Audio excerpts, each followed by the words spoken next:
communities, HIV prevention and also treatment services, as well as sustainable funding to improve health outcomes for key population.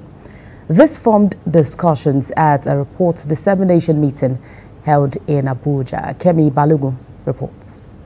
Strengthening HIV and AIDS response strategies remains the goal to achieve epidemic control by 2030. Key population members and their sexual partners account for 54% of the new HIV infections globally. This dissemination meeting between experts in the HIV response is simply to discuss the challenges and successes faced in the implementation of HIV programs tailored specifically to vulnerable groups and key population. And this gives us an opportunity to reflect on the experiences of those that are directly affected by the various programs that we've put in place. And this feedback is quite invaluable in gaining a comprehensive understanding of the HIV response. Globally and in Nigeria, there's a lot of investment, especially now with the Global Fund. It started as a small pilot project with funding from UNAIDS.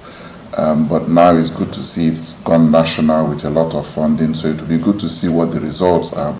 Data collected across 18 states where programs are being implemented, representing nearly half of Nigeria's region, was used to evaluate the effectiveness of HIV prevention and care strategies for key populations in the country. Even though there is small population, there is a small percentage of the general population, but they are at the highest risk of contracting HIV and of the HIV epidemic. So we definitely need to, have programs and intervention in place. Some of the key findings reveal that, one, the country has to do more in terms of training health personnel who provide services for key population. The country has to do more in terms of funding and financing key population programs, especially the component of domestic funding, the input from our own government into programs for the KPs. HIV is a problem for everybody, and youths are risk perception among youths is quite low. So if we must win this war, everybody must play their part. That includes the youth. So adopting preventive methods, and then we also ensure that we're not stigmatizing or discriminating against people that are living with HIV/AIDS. This initiative ultimately seeks to ensure that the insights and recommendations from the KPPR are utilized to strengthen HIV response strategies and achieve epidemic control by the year 2030. Kemi Balogun, TVC News, Abuja. Meanwhile, 2 persons from the northeast of the country have joined a forum in Abuja to recount their experience in searching for their missing loved ones. The forum, organized by the International Committee of the Red Cross, was to mark the International Day of the Disappeared. C4 Nesian reports. Joshua Aldo has come all the way from Adamawa State to attend this forum in Abuja, organized by the International Committee of the Red Cross to mark the International Day of the Disappeared. Tragedy struck when insurgents attacked Mr. Aldo's location in Gulak in Adamawa State in 2014. As a result of the armed conflicts, we have to go different ways. Peter ran the other way to Mubi. My 4 children were kept for run to Hong local government area, while me and my wife and my daughter, who was a little less than a year, we ran to Yola. The last time Peter, his in-law and business partner, was seen was in November in Mubi. Just like Mr. Audu, Kautome Kachala is still searching for 3 of our children and 4 other children of our sister who went missing after insurgents attacked their village in Kukawa, Borno State in 2014. My one 3, my sister and 3 older. The forum provides them the opportunity to share their pain, made worse by the uncertainty from the whereabouts of their missing loved ones. For the family of the missing persons, the disappearance of their loved one is not an incident of the past. Every single day, without answers, they live and cope with the uncertainty of the fate of their family members. There are different provisions regarding missing persons. Now, there is need, first and foremost, to ensure that these provisions are, first of all, harmonized. Then from the harmonization, we now begin to think of those structures that could be put in place to ensure that their situations are alleviated. According to the ICRC, there are more than 24,000 cases of missing persons, mostly due to the ongoing conflict in the northeast of the country.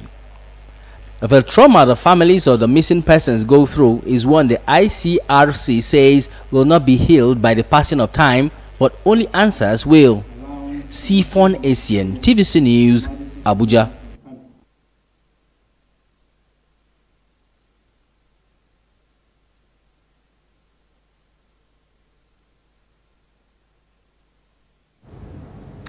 Nigerians have been urged to continue to take care of the elderly in the society by supporting them to solve the problem of loneliness and isolation.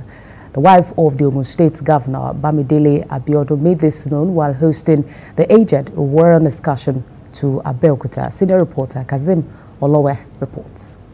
In order to improve the well-being of the aged and reduce loneliness among them, a non-governmental organization has created a program to engage them and make them active. One of such is the train trip from Lagos to Abeokuta, where the aged have the opportunity of relating with one another and visited different sites. The seniors say they find the trip very interesting and encouraging.